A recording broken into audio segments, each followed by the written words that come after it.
Hello दोस्तों, कैसे हो आप सब। उम्मीद है आप सभी बहुत अच्छे होंगे। स्वागत है आपका आपके अपनी यूट्यूब चैनल जॉब मंत्रा में। तो आज का हमारा टॉपिक होने वाला है ब्राह्म चिन्ह।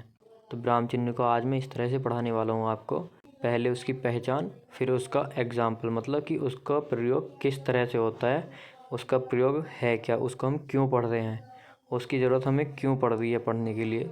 जब तक हमें ये नहीं पता होगा कि हम इस टॉपिक को पढ़ क्यों रहे हैं और इसका यूज़ कैसे होने वाला है, तो वो हमको समझ ही क्या आएगा। तो फिर तो वो हमको ऐसा लगेगा बोरिंग सा, जैसे हमारे ऊपर ऊपर से बात जा रही हो। आज का हमारा टॉपिक बहुत ही ज़्यादा शानदार होने वाला है। तो अगर आपने अभी तक हमारे चैनल को सब्सक्राइब नहीं किया है तो प्लीज़ सब्सक्राइब कर लीजिए तथा बेल आइकन को प्रेस कर लीजिए। तो चलिए बात कर लेते हैं अपने टॉपिक की। तो ब्राह्म चिन्ह, तो ब्राह्म चिन्ह को इंग्लिश में क्या बोलते हैं, पंचुएशन। तो इसकी डेफिनेशन देख लेते हैं। ब्राह्म का शाब्दिक अर्थ होता है, तो ब्राह्म का शाब्दिक अर्थ होता है ठहराव। जैसे बात कर लेते हैं परिभाषा की। वाक्य को लिखते अथवा बोलते समय बीच में कहीं थोड़ा बहुत रुकना पड़ता है, जिससे भाषा स्पष्ट, अर्थवान एवं भावपूर्ण हो जाती है, तो उसे क्या कहते हैं, ब्राह्म चिन्ह। लिखित भाषा में इस ठहराव को दिखाने के लिए कुछ विशेष प्रकार के चिन्हों का प्रयोग करते हैं और इन्हीं को हम ब्राह्म चिन्ह कहते हैं। ठीक है, तो जैसा कि आपने इसकी डेफिनेशन देखी है। अब दूसरे शब्दों में शॉर्ट में देख लेते हैं। भावों और विचारों को स्पष्ट करने के लिए जिन चिन्हों का प्रयोग वाक्य के बीच में या अंत में किया जाता है उन्हें ब्राह्म चिन्ह कहते हैं। अगर हम ब्राह्म चिन्ह का प्रयोग न करें तो हमारे साथ क्या होने वाला है कि सर इसका प्रयोग करना ज़रूरी है क्या, ये क्यों आए हैं। तो देखिए, अगर यदि हम ब्राह्म चिन्ह का प्रयोग न करें तो अर्थ का अनर्थ हो जाएगा, मतलब अर्थ ही गड़बड़ हो जाएगा। पता नहीं चल पाएगा कि कहना क्या चाह रहा है, मतलब इस सेंटेंस या वाक्य का क्या महत्व है, क्या अर्थ है। जैसे यहाँ पर हमने एक एग्जाम्पल दिया है, रोको मत जाने दो। तो यहाँ पर ना कोई कोमा, अल्प विराम, अर्ध विराम कोई नहीं है, बस लास्ट में हमने पूर्ण विराम लगा रखा है। तो हमें ये समझ नहीं आ रहा कि इस सेंटेंस का अर्थ क्या है। वो रुकने के लिए कह रहा है या रुकने के लिए मना कर रहा है। अब देखिए, जैसे सेकंड एग्जाम्पल, रोको। रोको के बाद क्या लगाया है, यहाँ पर रोको के बाद कोमा लगाया है, तो इसको बोलते हैं हम अल्पविराम। तो यहाँ पर रोको के बाद अल्पविराम इसलिए लगाया है क्योंकि यहाँ पर थोड़ा हमको ठहरना है, रुकना है थोड़ा सा। तो रोको मत जाने दो, तो ये कह रहे हैं कि जाने मत दो।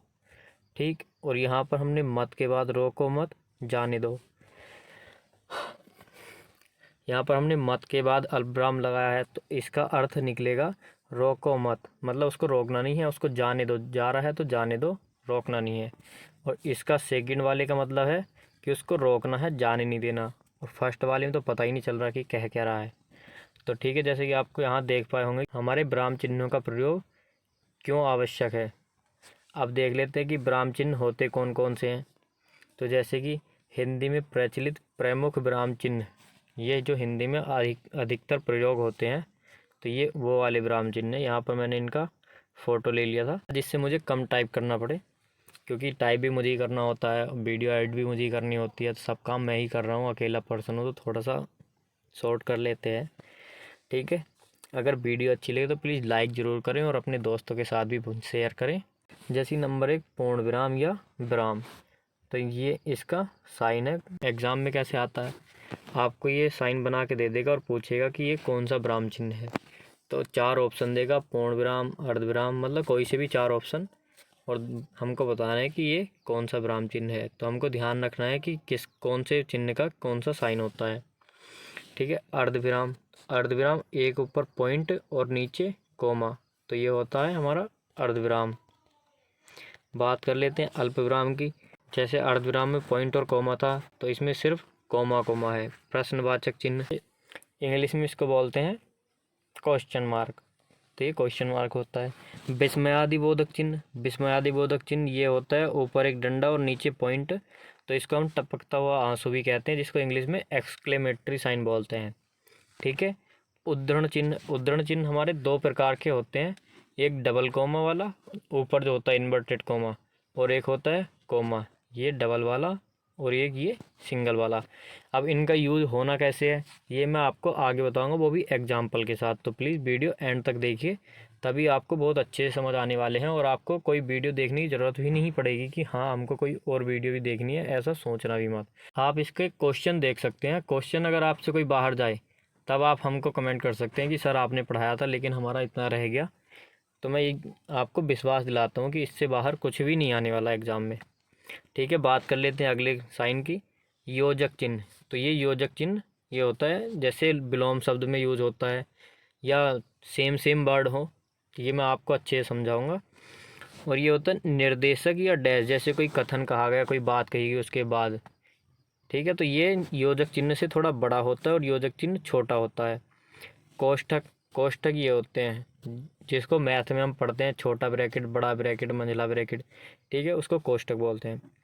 हंस पद, इसको त्रुटिबोधक भी कहते हैं। त्रुटिबोधक मतलब त्रुटि से समझ आ रहा होगा, जहाँ गलती का बोध कराए कि जहाँ कोई पद छूट जाए, तो वहाँ पर ये वाला साइन लगा करके उसके ऊपर लिख दिया जाता है कि जो हमारा छूट जाता है कि ये रह गया था, ये यहाँ पर आने वाला है। ठीक है, रेखांकन, रेखांकन जैसे कोई वर्ड है उसको अंडरलाइन करते हैं, जिसको अंडरलाइन बोलते हैं, ये रेखांकन होता है। लाघव चिन्ह, लाघव चिन्ह ये गोल गोल पॉइंट सा होता है, जैसे हम लिखते हैं MSC, तो M के बाद जिनको शॉर्ट फॉर्म में लिख दिए जाते हैं, जैसे उत्तर प्रदेश को ऊ प्र लिख देते हैं, तो वहाँ पर ही लाघव चिन्ह लगता है। लोप चिन्ह, जैसे हम किसी वर्ड को छोड़ देते हैं उसका मतलब, तो उसका लोप। ठीक है, अब हम इन सब को, ये तो मैंने आपको दिखा दी कि होते कौन कौन से हैं, तो जो ये मेन है वो तो मैंने आपको दिखा दिए। अब मैं आपको बताता हूँ कि इनका यूज़ कैसे होने वाला है। तो सबसे पहले बात कर लेते हैं हम पूर्ण विराम की, जिसको फुल स्टॉप भी बोलते हैं। हिंदी में पूर्ण विराम ये होता है और फुल स्टॉप इंग्लिश में पॉइंट होता है। ठीक है, तो पूर्ण विराम का अर्थ होता है पूरी तरह रुकना या ठहरना। पूरी तरह रुकने से मतलब है जैसे हम कोई सेंटेंस बोलते हैं और मतलब हमारी बात पूरी हो गई, वह स्कूल जाता है, एक वाक्य पूरा हो गया तो पूरी तरह रुक गए, वहाँ पर पूर्ण विराम। साधारणतः जब कोई वाक्य पूर्ण हो जाता है तो उसके अंत में ये यहाँ पर ये ब्रैकेट में था, यानी कि पूर्ण विराम का प्रयोग किया जाता है। ठीक है, इस चिन्ह का प्रयोग प्रश्नवाचक और विस्मयादि बोधक वाक्य को छोड़कर अन्य सभी प्रकार के वाक्यों के अंत में किया जाता है। तो यहाँ पर ध्यान देने वाली बात है, प्रश्नवाचक और विस्मयादि बोधक वाक्य, इन दो को छोड़कर सभी प्रकार के वाक्यों में इसका प्रयोग होगा। प्रश्न आपसे एग्जाम में ऐसे पूछा जा सकता है कि प्रश्नवाचक और विस्मयादि बोधक वाक्य को छोड़कर अन्य सभी प्रकार के वाक्यों में किस विराम चिन्ह का प्रयोग होता है, तो वो आएगा, उसका आंसर होने वाला है पूर्ण विराम। आप बता दो कि ये दे दिया साइन की, ये कौन सा विराम है, झट से आप आंसर कर दो पूर्ण विराम। आपसे पूछ लिया ऊपर पॉइंट नीचे कोमा, सर अर्ध विराम हो गया, ओनली कोमा, सर अल्प विराम हो गया। लेकिन अगर आपसे इस तरह से डेफिनेशन से क्वेश्चन पूछता है, डेफिनेशन पढ़ाने का यही मतलब होता है कि आपको समझ भी आए और क्वेश्चन पूछे तो आप उसको पकड़ लो वहाँ से। एग्जाम्पल से समझते हैं हम, राम स्कूल से आ रहा है, एक बात पूरी हो गई, पूर्ण विराम। ठीक, वह उसकी सुंदरता पर मुग्ध हो गया, बात पूरी हो गई, इसके आगे और तो कुछ नहीं, तो राइट हो गया। बात कर लेते हैं नंबर 2, अर्धविराम, जिसको सेमीकोलन भी बोलते हैं। अर्धविराम ऊपर पॉइंट नीचे कोमा। ठीक है, तो इसकी डेफिनेशन, जहाँ अपूर्ण विराम की अपेक्षा कम देर और अल्प विराम की अपेक्षा अधिक देर तक रुकना हो, मतलब जहाँ पर पूर्ण विराम की अपेक्षा कम रुकना है लेकिन अल्प विराम इससे ज़्यादा रुकना है, क्योंकि ये जो है पॉइंट और कोमा इससे तो ज़्यादा है लेकिन इससे कम है, तो आप इसी से समझ जाओगे कि इससे तो कम समय लगेगा और इस वाले से ज़्यादा समय लगेगा, तो वहाँ पर हमारा अर्धविराम। आमतौर पर अर्धविराम दो उपवाक्य को जोड़ता है, मतलब इसका यूज क्या है, दो उपवाक्य को जोड़ना। अब वो मैं अभी आपको आगे बताऊंगा वो कैसे। जो थोड़े असंबद्ध होते हैं जिन्हें और से नहीं जोड़ा जा सकता, और से कब जोड़ा जाएगा, जब दो अलग अलग वाक्य हों, यहाँ पर जोड़ा जाएगा दो उपवाक्यों को, और वो भी जो थोड़े से असंबद्ध होते हैं। जैसे फलों में आम को सर्वश्रेष्ठ फल माना जाता है, यहाँ पर देखो ना ही पूर्ण विराम है ना ही, क्योंकि यहाँ पर देखो ये दिया है वर्ड किंतु, तो यहाँ पर हमारा सेंटेंस अभी पूरा नहीं हो, किंतु बोल दे, लेकिन उसके पहले हमें रुके थे, तो रुकने के लिए किसी ना किसी तो विराम का चिन्ह करना पड़ेगा, तो यहाँ पर और नहीं लगा सकते क्योंकि किंतु और गलत हो जाएगा, इसलिए यहाँ पर हमारा अर्धविराम। किंतु श्रीनगर में और ही किस्म के फल विशेष रूप से सदा पैदा होते हैं। ठीक है, बात कर लेते हैं और कहाँ इसका यूज होने वाला है। तो जैसे कि दो या दो से अधिक, ये सॉरी उपाधि होगा, के बीच अर्धविराम का प्रयोग होता है। जैसे MA, B.Ed, जैसे डिग्री बताते हैं ना कि MA, B.Ed, B.Tech, M.Com, इस तरह से उनके बीच में भी अल्पविराम का यूज होता है, सॉरी अर्धविराम का यूज होता है। बात कर लेते हैं अल्पविराम की। तो अल्पविराम कोमा यानी कि अर्धविराम से छोटा, इसका यूज कहाँ पर होने वाला है? जहाँ पर अर्धविराम की तुलना से कम देर रुकना हो तो अल्पविराम का प्रयोग किया जाता है। ठीक है, ये पीछे बताया था जब अर्धविराम के लिए कि अल्पविराम से ज़्यादा, पूर्णविराम से कम और अल्पविराम अर्धविराम से कम। तो जैसे एक ही प्रकार के कई शब्दों का प्रयोग होने पर प्रत्येक शब्द के बाद अल्पविराम लगाया जाता है, लेकिन अंतिम शब्द के पहले और प्रयोग होता है। जैसे अब इसको एग्जाम्पल से समझते हैं, अगर आपको समझ नहीं आया तो एग्जाम्पल समझते हैं। जैसे रघु अपनी संपत्ति, भूमि, प्रतिष्ठा और मान मर्यादा सब खो बैठा। तो डेफिनेशन का मतलब ये था कि जहाँ पर कई शब्द सेम लाइन में चल रहे, जैसे कि किसी एक पर्सन की विशेषताओं की बात की जा रही है या किसी एक ही पर्सन के लिए बात की जाए, रघु अपनी संपत्ति, भूमि, प्रतिष्ठा और मान मर्यादा सब खो बैठा। ध्यान ये देना है कि मैंने आपको ये लाइन बताई थी, लेकिन अंतिम शब्द के पहले और का प्रयोग होता है। तो मतलब देखो यहाँ पर मान मर्यादा पर उसकी बात होगी लास्ट, तो इससे पहले कॉमा नहीं लगेगा, इससे पहले लगेगा। और ये बहुत ही ज़्यादा इम्पोर्टेंट बात है, ये आपको बर्तनी शुद्धि में भी देखने को मिल सकता है। तो बात कर लेते हैं प्रश्नवाचक चिन्ह। तो प्रश्नवाचक वाक्यों के अंत में इनका प्रयोग होता है और कहीं नहीं होता। जहाँ पर कोई क्वेश्चन पूछा जा रहा हो या प्रश्न किया जा रहा हो तो वहाँ पर प्रश्नवाचक चिन्ह। जैसे क्या वह आएगा, तो वह पूछ रहा है कि क्या वह आएगा, तो उसका आंसर मिलेगा हाँ या ना। आएगा तो हाँ, और नहीं आएगा तो ना। और इसका प्रयोग कहाँ किया जाता है? तो संदेह प्रकट करने के लिए, जहाँ पर कोई डाउट हो वहाँ पर भी प्रश्नवाचक चिन्ह का प्रयोग किया जाता है। जैसे क्या कहा, वह निष्ठावान है, तो यहाँ पर संदेह किया जा रहा है, क्या कहा, वह निष्ठावान है। ठीक है, बात कर लेते हैं क्वेश्चन पॉइंट नंबर 5, विस्मयादिबोधक चिन्ह, जिसको एक्सक्लेमेटरी साइन बोलते हैं, या टपकता आंसू। जहाँ पर विस्मय, आश्चर्य, हर्ष, घृणा आदि का बोध कराने के लिए इस चिन्ह का प्रयोग किया जाता है। जैसे वाह, आप यहाँ कैसे पधारे, तो यहाँ पर उसको आश्चर्य हुआ।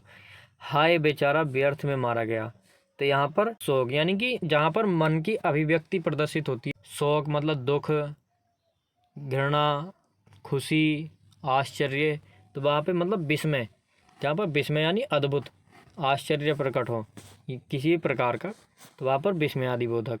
बात कर लेते हैं नेक्स्ट की उद्धरण चिन्ह। उद्धरण चिन्ह ये वाले डबल और सिंगल वाले, कॉमा, इन्वर्टेड कॉमा जो होते हैं, इन्वर्टेड कॉमा, कॉमा तो नीचे होता है, इन्वर्टेड कॉमा बोलते हैं इनको इंग्लिश में। इसका प्रयोग कहाँ होता है? किसी और के वाक्य, मतलब वाक्य कथन, मतलब किसी और के वाक्य या शब्दों को, वाक्य से मतलब सेंटेंस नहीं है, सेंटेंस भी कह लो, लेकिन वाक्य से आप समझ रहे हो कथन, ज्यों का त्यों रखने में दोहरा उद्धरण, मतलब ये वाला, इसका प्रयोग किया जाता है। जैसे तुलसीदास ने कहा, क्या कहा? रघुकुल रीत सदा चली आई। कोई पर्सन जैसे उनका सेंटेंस रिपीट कर रहा है, ये कई बात तो कही थी तुलसीदास जी ने, लेकिन कोई कह रहा है पर्सन कि रघुकुल रीत सदा चली आई, ये कथन किसका है? तुलसीदास जी का, यानी सेम टू सेम कह रहा है। तो यहाँ पर इन्वर्टेड कोमा।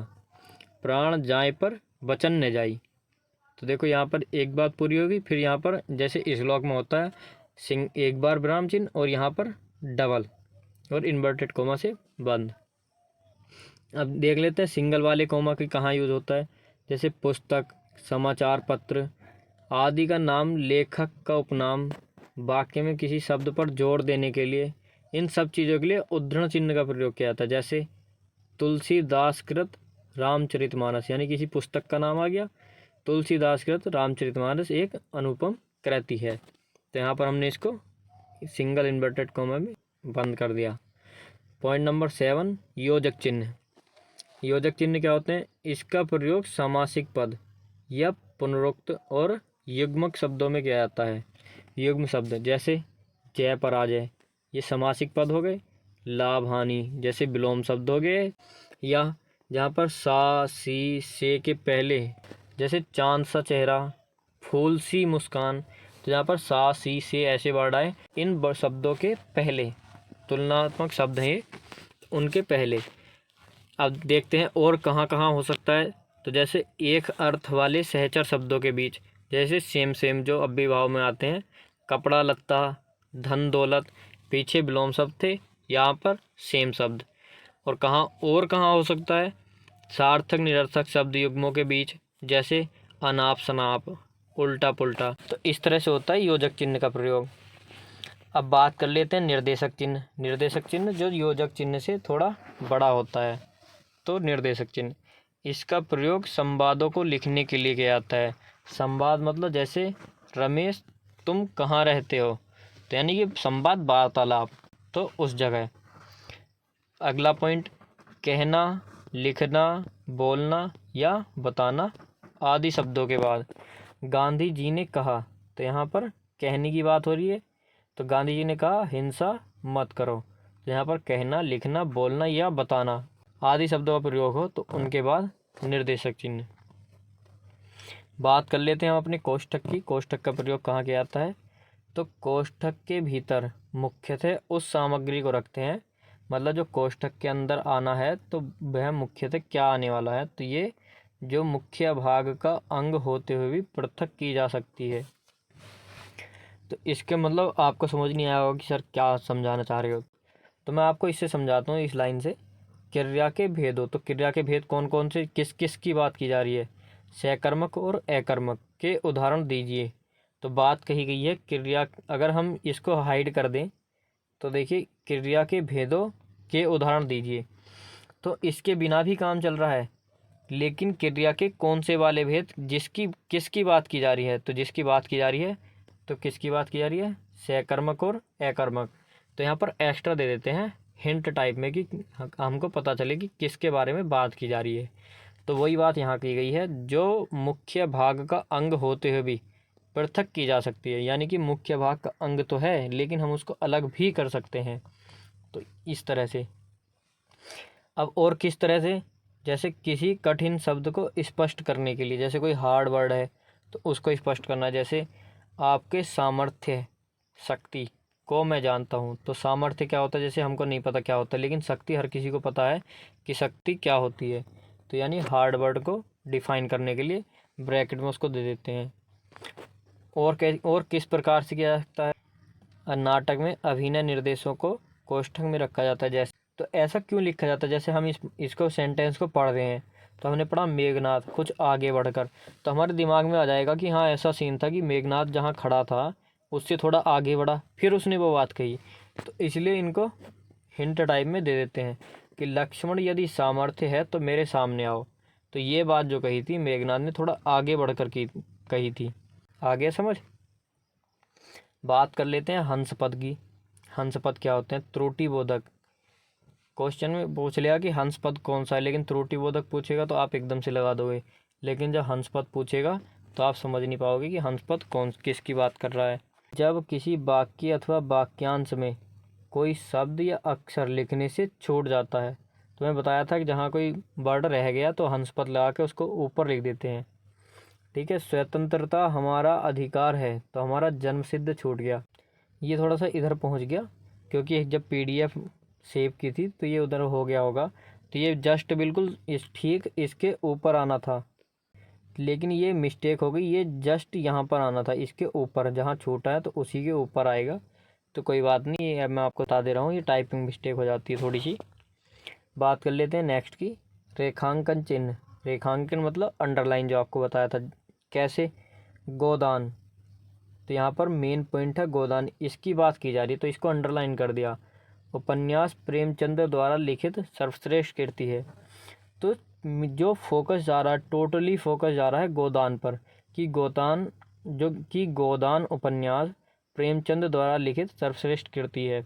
या इसको इस तरह समझ लिए, जैसे आप बुक पढ़ते हो और जहाँ आपको कोई मेन मतलब महत्वपूर्ण बिंदु दिखाई देता है तो आप उसको अंडरलाइन कर देते हो, लेकिन आजकल बच्चे क्या करते हैं, हाईलाइटर लेते हैं, हाईलाइटर से हाईलाइट कर लेते हैं। तो बात वही है, अंडरलाइन करना या हाईलाइट करना। ठीक है। लाघव चिन्ह, लाघव चिन्ह की बात कर लेते हैं। तो संक्षिप्त रूप लिखने के लिए लाघव चिन्ह का प्रयोग किया जाता है। जैसे ऊपर है तो इसका मतलब क्या हुआ, उत्तर प्रदेश। पटना नगर निगम को लिख दिया पैनैनी। ठीक है, तो ये तो आपको समझ आ ही जाएगा। लोप चिन्ह बात कर लेते हैं। लोप चिन्ह क्या होते हैं, जब वाक्य या अनुच्छेद में कुछ अंश छोड़कर लिखना हो तो लोप चिन्ह का प्रयोग किया जाता है। जैसे गांधी जी ने कहा। अब देखिए, जो कथन है हमारा वो इन्वर्टेड कोमा में आ गया। बताया था ना, जहाँ पर कोई कथन की बात की जाए वो इन्वर्टेड कोमा में आएगा, तो जहाँ पुस्तक की बात की जाए वो सिंगल कोमा में। ठीक है। तो परीक्षा की घड़ी आ गई है, हम करेंगे या मरेंगे। तो यानी ये बाकी के वर्ड उन्होंने छुपा दिए, जो भी उन्होंने कहा होगा, और जो मेन बात कही थी हम करेंगे या मरेंगे वो दे दी। ठीक है। तो लोप चिन्ह का यूज इस टाइप से होता है। अब बाकी के जो बचे हुए हैं जिनको गौण या विराम चिन्ह बोलते हैं, तो वो मैंने यहाँ पर दे दिया। अब एक एक करके इनको देख लेते हैं। बचा हुआ हमारा गौण विराम चिन्ह और वे थे प्रमुख, मतलब उनका यूज अधिकतर होता है लेकिन इनका यूज कम होता है। तो अपूर्ण विराम, अपूर्ण विराम किसे कहते हैं, 2 पॉइंट जिनको विसर्ग जैसे। ठीक है। आगे लिखी जा रही बात की ओर ध्यान आकृष्ट करने में, किसी व्यक्ति वस्तु आदि का परिचय देने में, पुस्तक या लेख के शीर्षक में, जन्म व मृत्यु तिथि साक्षात कथन में, मतलब इस तरह से इनका यूज होता है। जैसे किसी की पुस्तक या लेख का शीर्षक हो, या किसी वस्तु या व्यक्ति का परिचय कराना हो, या जन्म व मृत्यु कथन में, तो इस तरह से इसका भी यूज होता है। बात कर लेते हैं पुनरुक्ति सूचक। पुनरुक्ति सूचक क्या होता है, तो ये होता है रिपीटेशन।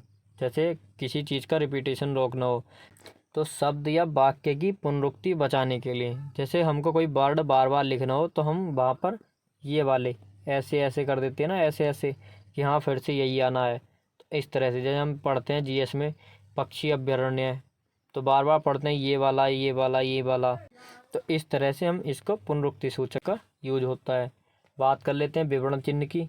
विवरण चिन्ह ये इस तरह से होता है, वाक्यांश के निर्देश में, किसी वस्तु के सविस्तार वर्णन में इस चिन्ह का प्रयोग किया जाता है। तो जैसे कि कोई निर्देश है तो उसको शो करने के लिए जहाँ पर इस साइन का यूज होगा तो आप समझ जाओ कि हाँ ये कोई निर्देश है। ठीक है।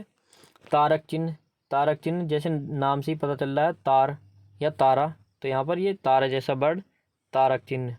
तो पाद टिप्पणी के लिए, जैसे किसी पद की कोई टिप्पणी की जा रही हो, टिप्पणी मतलब आप समझ रहे होंगे टिप्पणी किसको बोलते हैं, जैसे कमेंट। तो इस तरह से योग चिन्ह, योग चिन्ह की बात कर ले तो 2 या अधिक शब्दों को जोड़ने में, संधि को दिखाने के लिए, शब्द की व्युत्पत्ति बताने के लिए। तो संधि में हम यूज करते हैं ना, सबसे ज़्यादा इसी का यूज होता है। जैसे विद्या प्लस आलय, यानी 2 शब्द को जोड़ दिया तो 2 शब्द जोड़कर एक शब्द बना, नया शब्द क्या बना, विद्यालय। तो इस तरह से 2 या अधिक, अधिक को भी जोड़ते हैं, जैसे सच्चिदानंद को जोड़ते हैं, सत प्लस चित प्लस आनंद। तो इस तरह से 3 जुड़ गए और 1 बन गया। तो इस तरह से। ठीक है। बात कर लेते हैं अगले की, तुल्यता सूचक चिन्ह। तुल्यता सूचक यानी कि इज इक्वल टू, जो हम मैथ में पढ़ते हैं बराबर का, समानता सूचित करने के लिए, संधि एवं समास को दिखाने के लिए। तिर्यक रेखा, तिर्यक रेखा का ओब्लिक बोलते हैं जिसको, या स्लैश। तो इसका प्रयोग या अथवा के अर्थ में, कविता की पंक्तियों को अलग करने में, तो इसका प्रयोग करते हैं। गोली, बुलेट, यानी ये मोटा बिंदु, ये पॉइंट से जो हमारा इंग्लिश में पॉइंट होता है उससे बड़ा है, मुख्य बातों या तथ्य का सारांश देने में। ठीक। समाप्ति सूचक, समाप्ति सूचक में हम इसको इस तरह से भी लिख सकते हैं, ये मोटे मोटे पॉइंट भी लगा सकते हैं, स्टार भी लगा सकते हैं, और ये भी लगाते हैं। ये किताबों में अक्सर ये देखने को मिलेगा तुमको पेज के लास्ट में। तो यह होता है लेख या पुस्तक की समाप्ति का बोध कराने में। ठीक है। अब देखिए बात कर लेते हैं इसकी, ये लास्ट पेज है तुम्हारा। तो यहाँ पर पहले डेफिनेशन दे रखी है, विराम का अर्थ क्या होता है, ये मेरे बना हुआ नोट्स है। ठहराव या रुकना, आप सिर्फ इसको भी पढ़ सकते हो, लेकिन वो सब आपको समझाने के लिए वो ज़्यादा बेस्ट है आपके लिए। ये तो मेरा था अपना खुद का, तो ये मैंने आपको दे दिया क्योंकि क्वेश्चन आ सकता है कि श्री कामता प्रसाद गुरु ने विराम चिन्हों की संख्या कितनी बताई, तो ये बताई है 20। इसलिए मैंने बोला था कि वीडियो लास्ट तक देखो, ट्विस्ट कहीं भी मिल सकता है आपको, तो बड़े ध्यान से लास्ट तक वीडियो देखा कीजिए। तो ये एक क्वेश्चन आपका यहाँ पर मिल गया स्टार्टिंग में। इसी तो क्वेश्चन आएगा, श्री कामता प्रसाद गुरुजी ने विराम चिन्हों की संख्या कितनी बताई? तो कितनी बताई है? 20। अब बाकी के बचे खुचे पहले हमने 13 पढ़े थे, फिर कुछ उसके बाद पढ़े, लेकिन यहाँ पर आप PDF में पढ़ लीजिएगा इनको, क्योंकि ये मैंने सारे बता दिए, अल्प विराम, अर्धविराम, पूर्ण विराम। तो ये PDF में आपको हमारे टेलीग्राम चैनल पर मिल जाएगी। आप हमारे टेलीग्राम चैनल को ज्वाइन कर सकते हैं, उसकी लिंक आपको हमारे डिस्क्रिप्शन में मिल जाएगी। तो वीडियो अच्छी लगी हो तो लाइक करें, अपने दोस्तों के साथ शेयर करें तथा सब्सक्राइब करें। तो चलिए आज की वीडियो यहीं पर लास्ट करते हैं। धन्यवाद।